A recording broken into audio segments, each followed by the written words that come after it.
See that right in the end of there? That's the problem. This is a Briggs and Stratton plastic carburetor, which I'm actually a big fan of. I wasn't at first. Don't judge a book by its cover, just because it's plastic. These are revolutionized carburetors. They are beautiful. They clean up easy. They clean out easy. Each piece and part is so much easier to work with. I love them. So, there's the problem with this one. To clean that out, we use this little sprayer right here. But you can actually take these parts off too. Sometimes I do. Sometimes I don't. But in this case, since it's really stopped up right there, we're going to go ahead and take this piece off just to give it a good full clean out.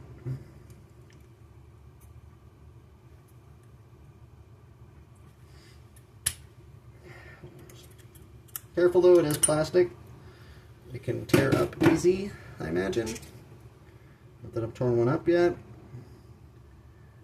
See that little jet there? Oh yeah, that's hella stopped out. I don't know if you can see down in there. See that crap? This is why we took it off.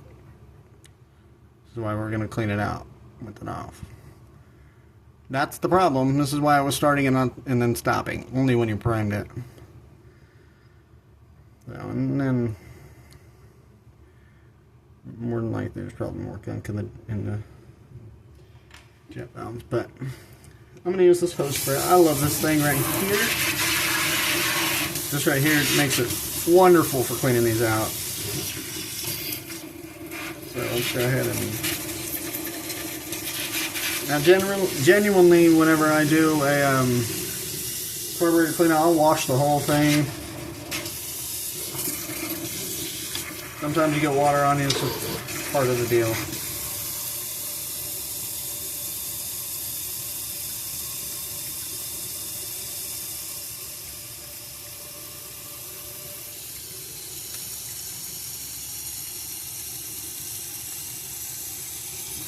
You even want to wash that little ball there.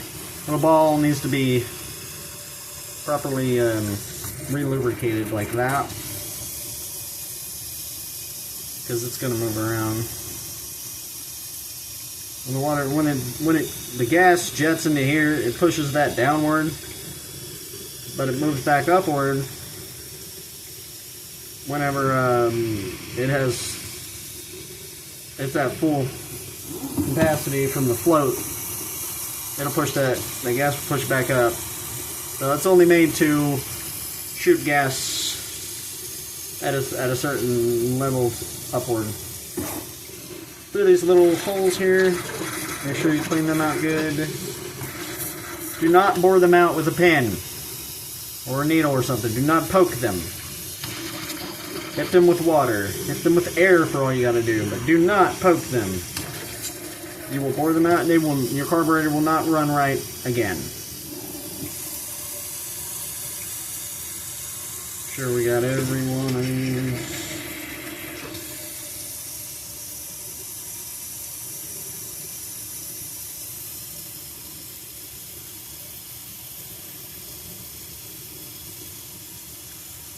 Okay.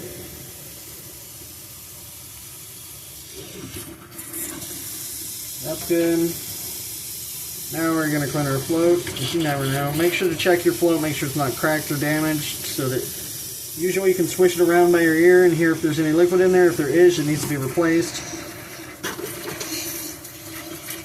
because it will not float. Did you know that? And we'll do next. There's a little ball on this one too. Make sure you get it. Old gas is usually 9 times out of 10 what's wrong with these is the old gas in there, and old gas sits and it gets gunky. Once it gets old, it gunks everything up. And whenever it does that, those balls don't like to move, things don't like to run because of that. Make sure you get every valve and piston hole. I mean, do not poke them with the needle. You'll bore them out, and they will not run again.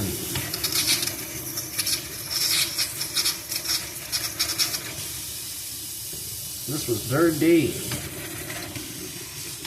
This one went beyond gunk. This one had all kinds of crap in it, but it is off the DR trimmer. So, that would also explain that. People don't take proper care and maintenance of them, they just let them go after a while. And you want to check this piece, and you want to get in there and all those little holes.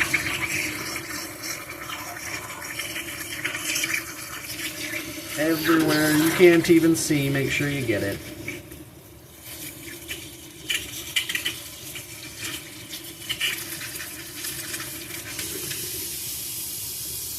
Back behind this metal piece, you actually want to spray up into that little crevice there.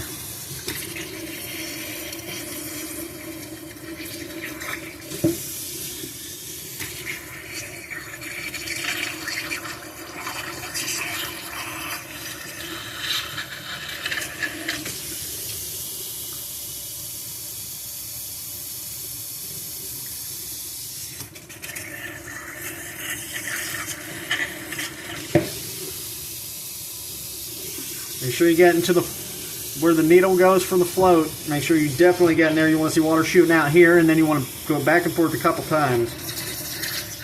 Make sure you get it fully unclogged. I'm barely seeing any water shoot out of it, so. Then I'm going to go back. I can see a lot more water shooting out of it backwards.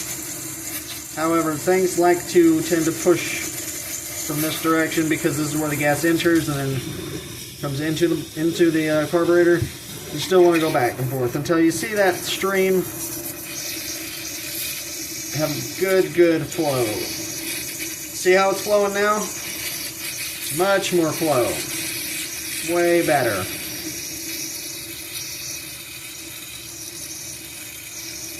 Hold on. See how it's still spitting now? Spitting tells me there's still crap in there.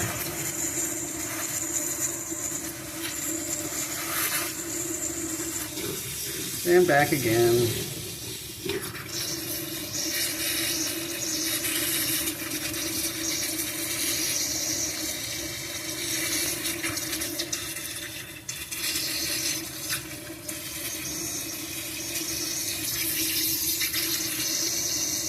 Still spitting.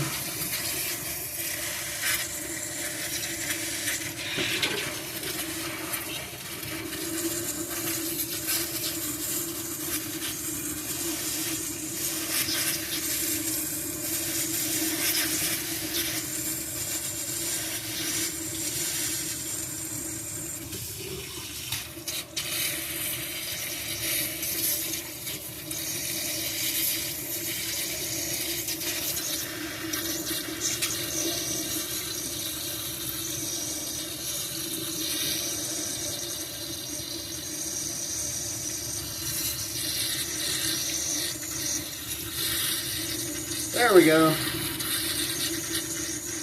There we go. Hold on.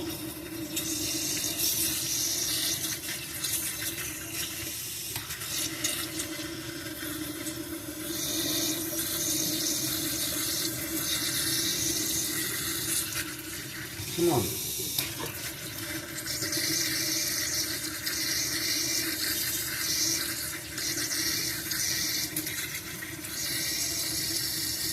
And we're going to want to hit it back this way again, because it's still being uncooperative getting it out.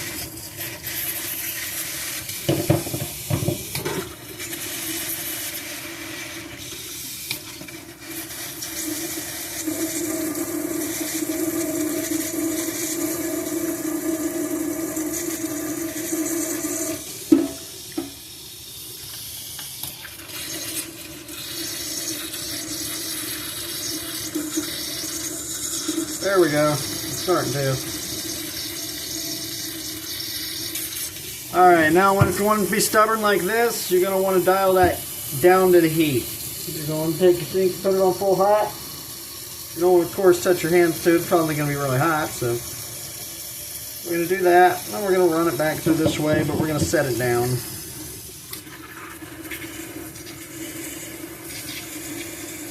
Heat is amazing for stuff like this, believe it or not.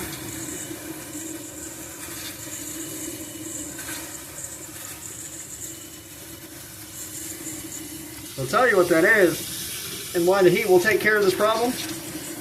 That's that old gas right there. That's one of the main things that it does. It can cause a lot of problems. It can cause a lot of problems to be overlooked. Thinking, oh, I cleaned it out and it was flowing. No, it still was gunked. Use that heat. That heat will fix that problem.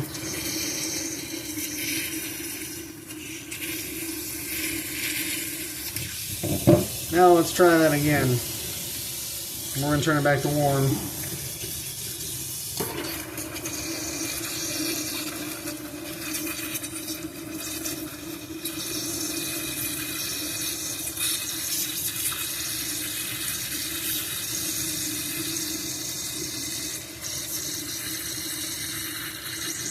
There we go. Got it. See that?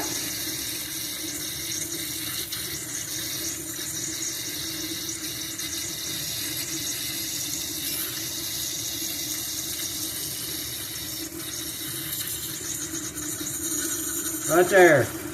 There it is. That's what we want. Beautiful. Alright, we got her. Now we're going to want to double check everything. Next you want to do inside of here.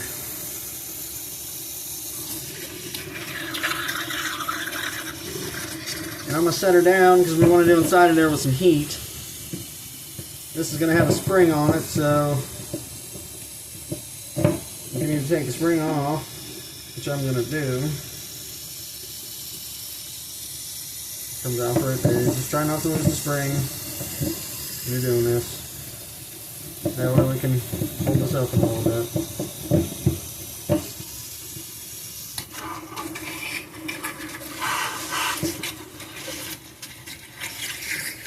Try to get in there pretty good. Try to get around the gaskets, but don't blow the gaskets off. Try not to mess with them too much. They are rubber, so they're not that bad. If they do come off, they'd be easier to get on them than paper on. Go ahead and put the spring back on.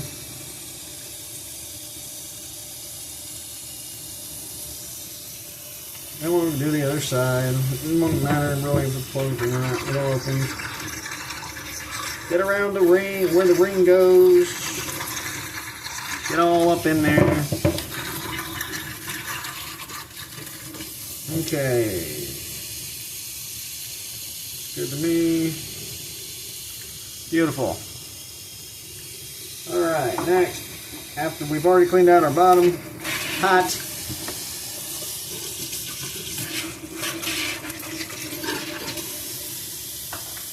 We've already cleaned this out. Clean out that other piece. You want to do not lose your small pieces. But you do want to hit them with something. Just a little. You never know that gunk is still on there. And that's everything. We're going to go ahead and put this sucker back together. And we're going to want to rinse it. And we'll do it. Put it back together since we didn't do a tear down from the top. Take these two pieces.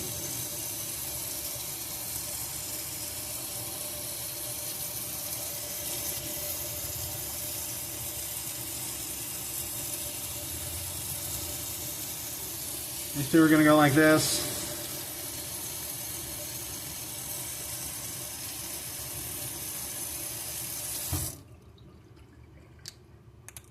There we go. Almost like Legos or model kits. We're going to want to take this piece and we're going to want to put it this direction.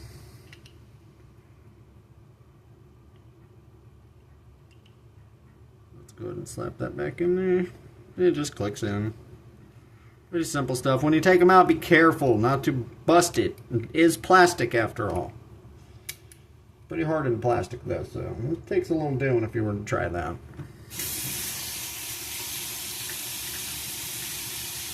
Next, we're going to want to take our needle.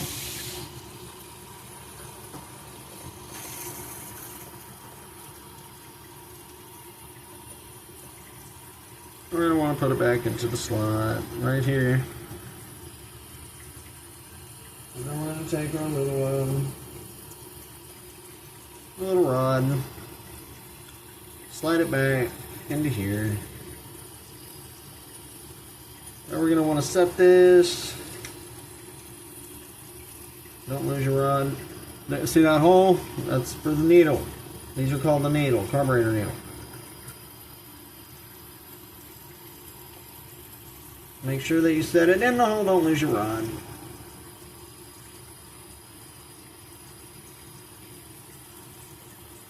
Make sure you do it at a slant because that needle will come out of there quick. Once you get it set,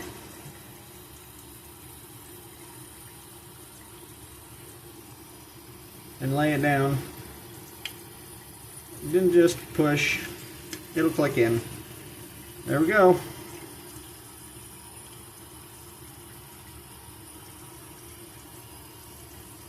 Boom. Good way to test these is either water or you can just use air.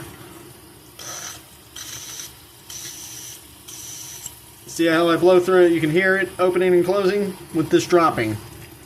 This is your float. This makes, once the gas makes it float to such a level, that needle that's in there, it shuts it off to where no more gas can get into the carburetor when it's full. That way it doesn't give it too much gas. That way it doesn't give it too less of gas. It gives it just the right amount at any constant. Alright, now that we have that done, we'll just this piece on.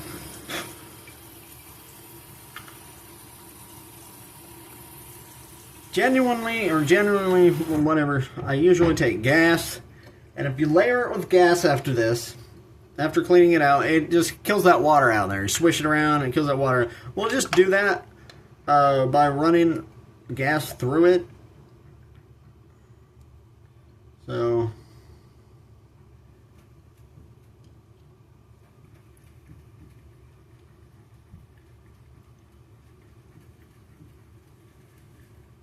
that works too. Yeah, we'll just run gas through it once we put it back together, and then we will dispense it. You don't want that water getting in your block into the cylinders. So. Alright, and we go ahead and just slap this on there. Make sure we got it on the correct way because it only goes one way. This direction. Bam.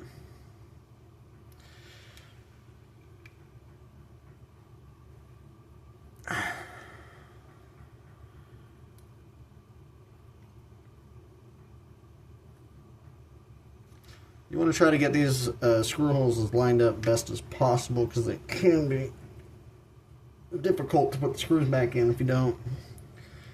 And then we put our screws in.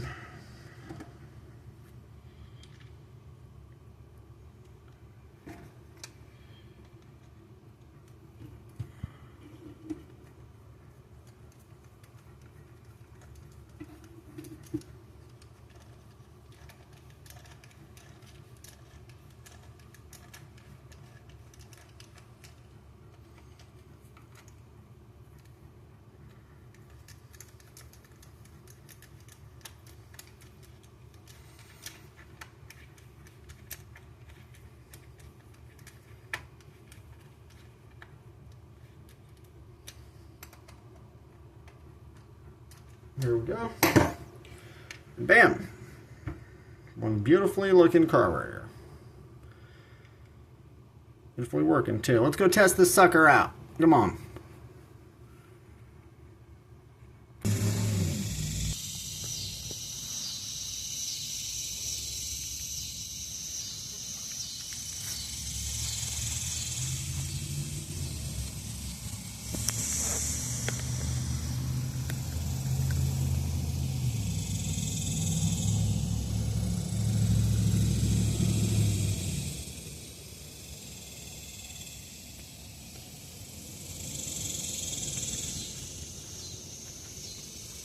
Okay.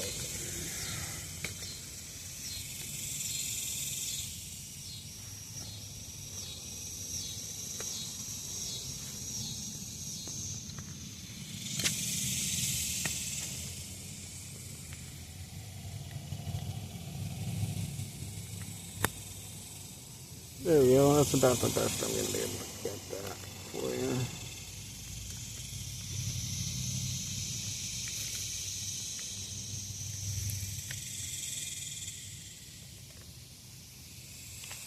Alright, I'm going to put this back on, try not to get any crap from the surroundings of it into it. So what you're going to want to do is take these two pieces here, kind of wipe them. Take this little O-ring, and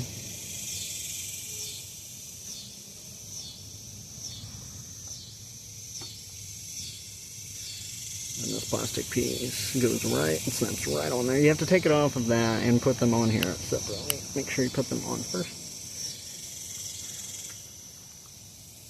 Next we're going to take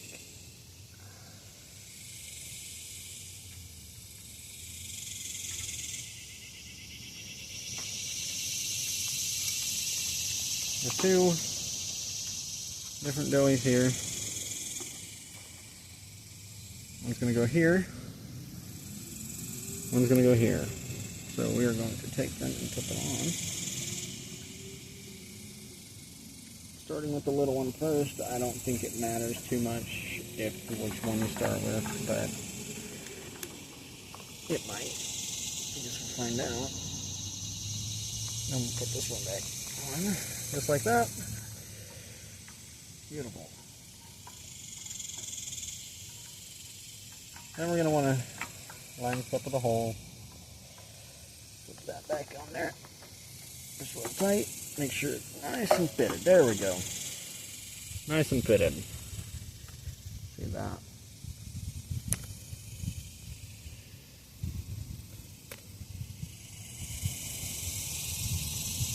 Okay.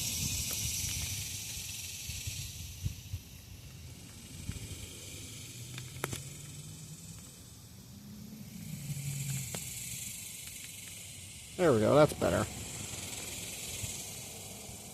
Alright, now we got that, we're going to go ahead and put our fuel line back on. Hey, that should be nice and fitted.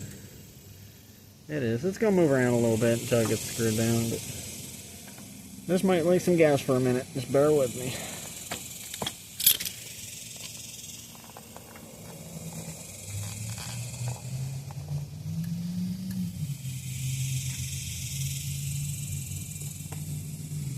There we go.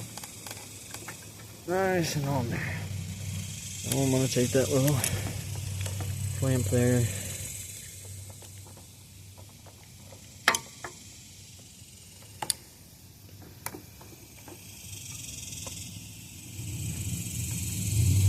Try to fit that back around there.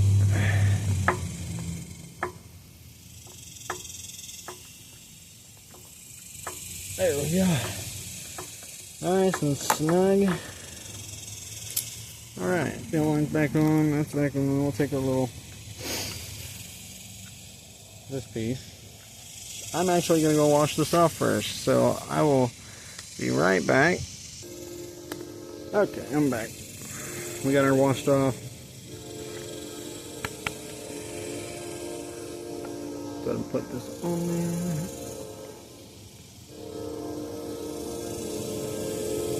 You want to make sure that this goes lined up in here, but you're going to try to clean the crap out of it. Should be okay.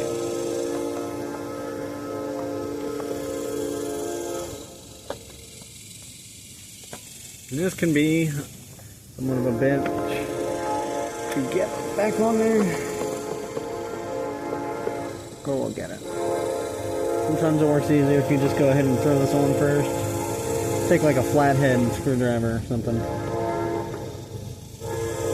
And refit the rest of it on there, which is what we're going to do.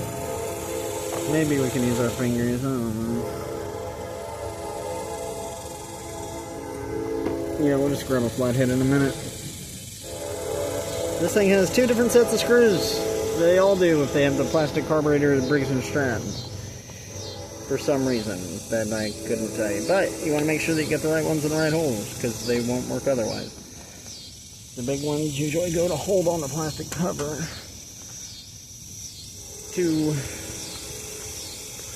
the frame part for the motor, and then the other two go to hold on the carburetor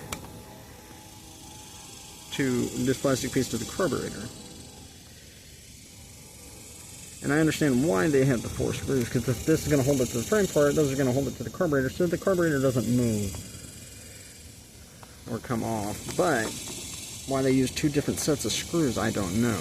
Like 2 different sizes and 2 different metals. I'm sure there might be a reason behind it, but I'll be right back.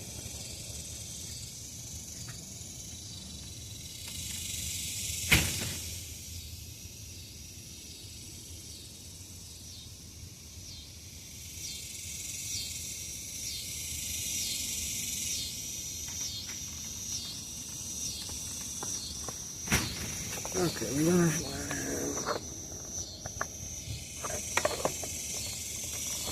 Everything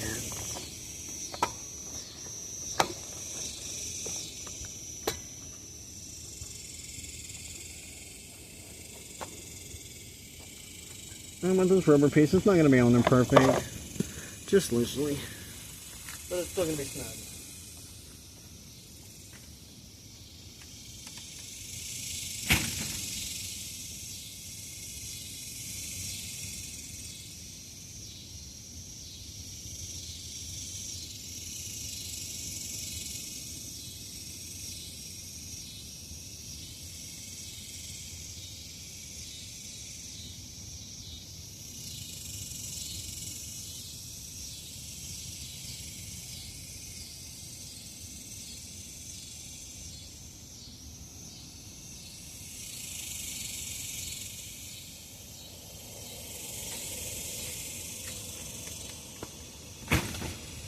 One second, I gotta find my screw ball. Okay. So I'm gonna go for those.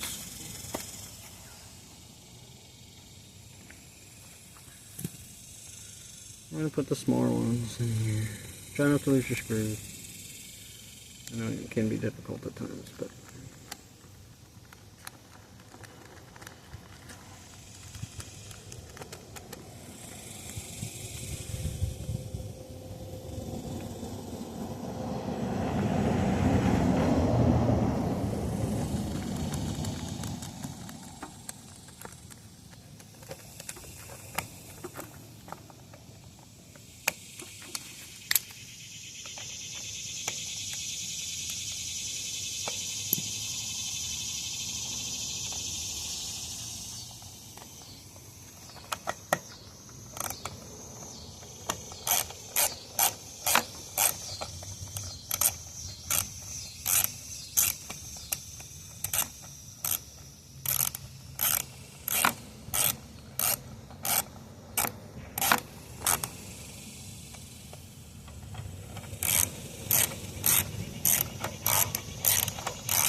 and you just want to get them snug. You do not want to over tighten these, because it is very easy to do.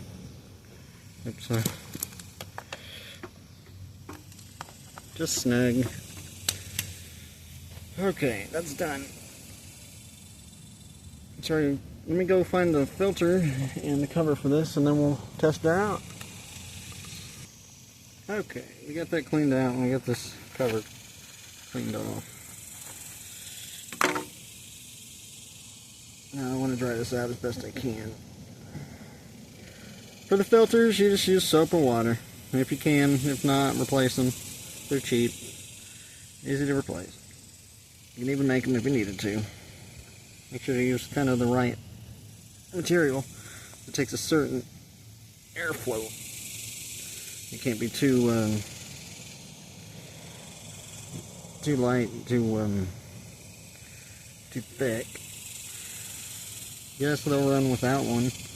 but it's not going to run correctly or properly. You won't even notice the difference unless you can hear it like I can. And use a blow dryer or something to dry it out, or leave it out in the sun, just leave it out to dry in the wind. Throw it in the dryer for all I know. But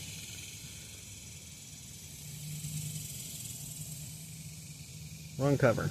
Hold on.